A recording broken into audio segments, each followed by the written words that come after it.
कहानी बड़ी दिलचस्प है, पुरानी है, लेकिन कहानी में इतनी सारी चीज़ें हैं छुपी हुई कि एक छोटी-सी चीज़ आपकी ज़िंदगी को सिर्फ़ बदल नहीं सकती, आपकी ज़िंदगी की सबसे बड़ी कठिनाई को दूर कर सकती है। तो कहानी एक लड़के की।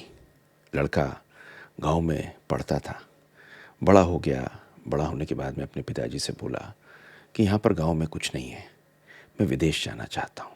जहाज़ से विदेश जाऊँगा और जाने के बाद में वहाँ पर पैसे कमाऊँगा। बाप बोला कोई ज़रूरत नहीं है विदेश जाने की, यहीं रह। खैर, शादी कर देते हैं उसकी।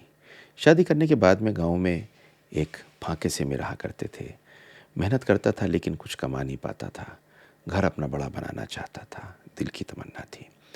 तो अपनी पत्नी से कहता है, जो गर्भवती थी उस समय, कि मैं चाहता हूँ विदेश जाना। आऊँगा शायद कुछ सालों बाद, पर विदेश जाना चाहता हूँ।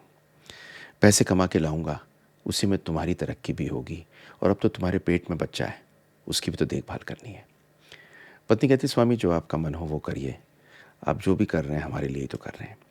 खैर, वो गांव से निकलता है, पुराने ज़माने की बात है, चला जाता है विदेश काम करने। वहाँ से चिट्ठी लिखा करता था, चिट्ठी पे मालूम चलता था क्या हुआ, कैसा है, पैसे भेजा करता था।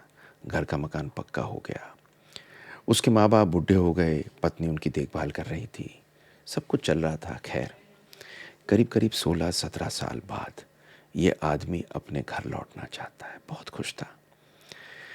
तो जहाज़ के ऊपर जब पानी के जाता है तो एक आदमी मिलता है और यह आदमी इससे कहता है कि देखता है कि उस आदमी के चारों ओर आदमियों ने उसे घेर रखा है। तो जहाज़ पे उसे बताते हैं कि बहुत ज्ञानी व्यक्ति है और इससे ज्ञान की चीज़ लेने के लिए बहुत दुनिया दुनिया से लोग आते हैं, पर बोलता कम है। उनके पास जाता है, बताता है ऐसे ऐसे व्यापार के बाद मैं वापस जा रहा हूँ गाँव और बहुत पैसा मैंने कमाया है। तो उसकी तरफ मुस्कुरा के कहता है, ज्ञान की बात दे सकता हूँ और ऐसी बात दूंगा जो ज़िंदगी में तुम्हारे काम आएगी, लेकिन इसकी कीमत होगी और कीमत होंगी करीब करीब 100 अशर्फियाँ। इस आदमी को ध्यान में आता है कि ये एक मोमेंट ऐसा है जो शायद ज़िंदगी में काम आए। उस मोमेंट में 100 अशर्फी निकालता है, उसको दे देता है। उसकी तरफ मुड़ता है, मुस्कुराता है, हाथ पकड़ता है और हाथ पकड़ के कहता है कि ए वत्स, इस ज़िंदगी में कुछ भी करने से पहले बस 2 मिनट सोच लेना।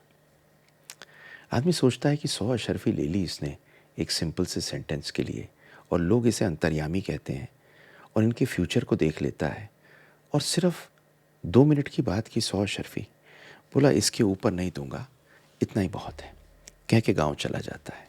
गाँव पहुँचता है, देखता गाँव बदल चुका। पहुँचता है, देखता है उसके मकान का नंबर था, एक पक्का मकान था। करीब करीब पहुँचता है, बहुत जल्दी, सवेरे सवेरे का टाइम था। जब पहुँचता है तो देखता है, कमरे में एकदम से घुसता है तो उसकी पत्नी लेटी हुई थी और बराबर में पगड़ी पहने कोई लेटा हुआ था।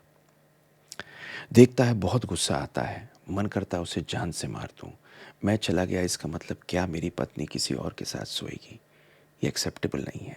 बहुत नाराज़ होता है, सोचता है शायद इसके लिए, लेकिन कुछ कहता नहीं है, सिर्फ एक आवाज़ में उसका नाम लेता है।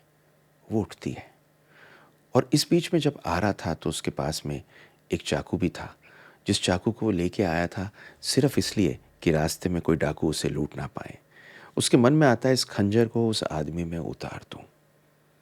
वो पत्नी उठती है, उठ के हस्बैंड की तरफ जाती है, पैर छूती है, कहती है स्वामी आप आ गए। इतने बिस्तर पे जो दूसरा लेटा हुआ था वो आता है, कहता मैं आपको आपके पुत्र से मिला दूं, ये आपका पुत्र है। वो जैसे ही खड़ा होके पिताजी के पास आता है, उसकी पगड़ी खुल जाती है और लंबे लंबे बाल आते हैं। कहता है ये गांव में रह रही थी, ये पुत्री है, इसको मैंने एक पुत्र की तरह पाला, इसलिए कि इसे कोई दिक्कत ना हो और आपकी कमी कभी इस घर में महसूस ना हो। इसमें एक पुत्री और एक पुत्र की दोनों ही विशेषताएं हैं।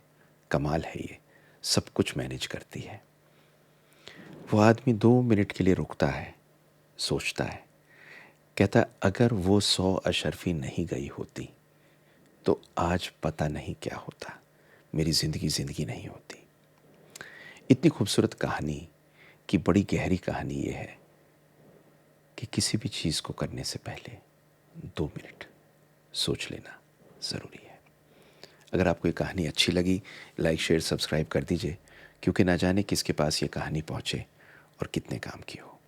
Love to make this video for you. आप खुश रहें, सलामत रहें, अपना ख्याल रखें, शेयर कर दीजिए। Love to make this story for you this Sunday.